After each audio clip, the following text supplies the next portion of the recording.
From a lot of our viewers, you want more information on it is egg freezing.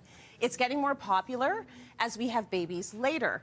But what does it really involve? We're diving in as one Cityline producer shares her story, giving us the real deal on choosing to freeze her eggs. I'm 37 years old and my biological clock is ticking, and I knew that I wanted to be a mom, and I haven't met anyone yet. And when this opportunity came my way, I was like, I have to do this because I want the option. I want to know that, you know, I could meet a person in 2 years, but I still have eggs that are 37 years old. It was a daunting sort of thing to take up, but Dr. Marjorie was really amazing and she was very supportive. This is antral follicular fluid, so the eggs are actually suspended within each of these follicles. Here we would have 1, 2, 3, 4. There's some immature ones. And then the larger ones are what are going to inform when I decide to get the eggs out. In terms of treatment for Esther, I had to plan a more aggressive cycle. I wrote the protocol in a way to optimize and maximize the number of eggs we could get out in one cycle. And that would entail that she come to the clinic about 4 or 5 visits for blood tests and ultrasounds to see how she was responding to the medication protocol that I wrote. And every time she came in, I then reviewed, and the team reviewed her results to decide if we increase the dose of medication, decrease the dose of medication, or leave it the same. This is your medication plan for this cycle. Okay. So starting today, you're going to take all of your medications in the evening at the same time every night. Okay. The scariest thing for me was doing the injections to start off, because I was really worried about how I would do that on my own. Take a new needle tip each day. I spoke to Kathleen and she kind of helped me understand what I was going to do for the next 14 days. And then you'll be back into the clinic on Monday. Okay. We'll pretend this is my skin, straight in. And she took me through how to inject myself, what was the medication, when do I take it. It does become... You get used to it. Yeah, you get comfortable with it. Look at the size of this freaking needle, oh my God. It was weird at first, injecting myself, and everybody around me was like, how are you doing this? But it was not that bad. Like, you start off, you get used to it, and then you are at it, and it doesn't hurt as much. Let's find the third spot. The harder part was the mental part of it. You know, the physical part was doable, you'll get there, but the mental part of it, just doing this on my own.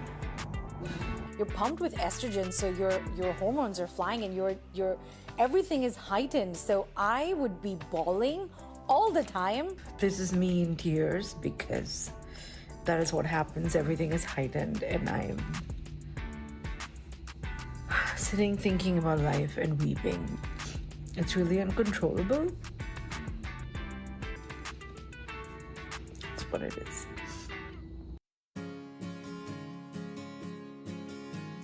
Okay, so this is today, and her lead follicles are ready. I think she's ready, so why don't we give her another dose, give her trigger shot tonight for Tuesday retrieval. All right, Okay? sounds good. Thank you. Thanks. So I'm sitting here getting ready for the surgery, for the retrieval. And I have a lot of cramping. I'm hoping that it will get better after. So I was excited to get 13 eggs out of Esther. 10 of them were freezable because they were the mature type that are freezable, and 3 of them were immature, so we can't freeze those ones. And that happens when we do an egg freezing cycle. We can only freeze those that will be viable when we thaw them to make a baby later. What I've learned about myself is that I'm extremely resilient and very strong. I'm pretty awesome. I mean, I knew I was resilient because I came to this country at 33 and I went through a pandemic on my own, and I moved with no family.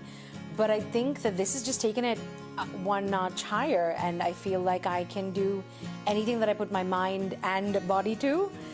And so I'm really happy that I was able to do this with Anova Fertility. Beautiful. Oh my goodness. Please welcome Esther Caszo and Dr. Marjorie Dixon. Oh, I felt myself getting emotional because we work together and we know this story. As you said, lots of hormones involved. It's been a lot of up and down. We're always checking in with you here on the show. How are you feeling today? After the video, a little emotional, yeah. But I feel really happy and I feel healthy. I feel empowered, and I'm really grateful. So very blessed. That's how I feel. What a great perspective. Beautiful. Okay, let's talk a little bit about Esther's story, Dr. Dixon. How common is her story? It's becoming more and more common because previously we couldn't work with eggs because we didn't have the technology to thaw them and make babies after very well. Okay. Now that the technology has changed, and with the advent of people getting more and more information about it, it's very common. I talk to patients about freezing their eggs every day now. Okay. Yeah. I want to talk a little bit about risk factors when it comes to freezing eggs. What are the biggest risk factors? What are the side effects? I'll talk to you about them, and then I'll get you to check in, Esther, to see how you're being affected by it all. Yeah. So what are the risk factors? So when I talk to patients about freezing their eggs, there are like sort of four main ones. There's the potential for infection, Okay. bleeding, Yeah. pain, and then something called OHSS, which is an acronym for ovarian hyperstimulation syndrome. It's fairly infrequent, that last one, but when people respond really briskly to the medications, they can have too much stimulation. But we Okay. mitigate for all of those things with medications, and then we manage as people are cycled through. We adjust the medications up or down. You know, we know you're a doctor. You've been doing this show forever, but seeing you in that tape, I'm like, and a scientist. It's like, oh my gosh, there's something like I'm impressed with both of you. So let's talk about your experience, Esther, after the retrieval. What was that whole process like for the retrieval? How did it feel? So on the day off, there was a lot of cramping, and they gave me something to start off, like I knew just before the actual retrieval happened. Yeah. And then there was spotting on the day off, there was cramping on the day off, and then I think after 2 days, it was better. Okay. And I was on antibiotics, and I kind of took it easy. I rested it out for the next 2 weeks, just paid attention to my body, and yeah, it wasn't too difficult, and it wasn't too uncomfortable. Yeah. You talk about feeling like you were sort of like full and heavy Yes. in this area. What's happening in there? So what happens is that because you've got all of these follicles in there, just, you're on medication, it's growing, and they're all there. All the eggs. All the eggs are there. They're not Yeah. allowed to sort of ovulate. Right. It gets really bloated and heavy. Yeah. So it's a weird feeling. Like, I'd never experienced that before until I actually did this. Right. But it's funny and it's weird, and you're like, okay, something's happening. I don't know what's happening. Yes. And I'm just going to let it be because, in a few days it'll be fine. I'm carrying around some precious cargo. Yeah. And lots of it. Yeah. Right? Eggs, yes. Precious Eggs. eggs. Did you recover quickly after the retrieval? Yeah, I think so. Like, after 2 days, I was absolutely fine. Came back to work. Everything was okay. Okay. Yeah. Good. Okay, 10 eggs. Yeah. That's what you ended up with in the end, 10 eggs. So would you call this process a success for Esther? Is this what you're looking for? Yes, absolutely. So I have to gauge what I'm expecting from a patient based on the blood tests that we do to anticipate their cycle. Yeah. And in full disclosure, I was a little worried about Esther because some of her parameters were lower than ideal. Yeah. But she is 37. Past Yeah. 35, we're considered advanced maternal age. So I was a little worried that we might get even fewer eggs. And she pulled it out in the last minute. She came out strong. And so she got 13 eggs. Yeah. 3 of them were immature. 10 of them were of the mature variety. Those are the ones that we freeze because we know that once we thaw them, they can be viable for future fertilization. And now what's the chance for pregnancies if you have 10 eggs? Okay, so you kind of stratify it by age. Okay. At age 37, if we have 10 eggs that we thaw, the likelihood of a take-home baby is about 50%. Okay. That also depends on the lab. So you have to know the ability of the lab where you are.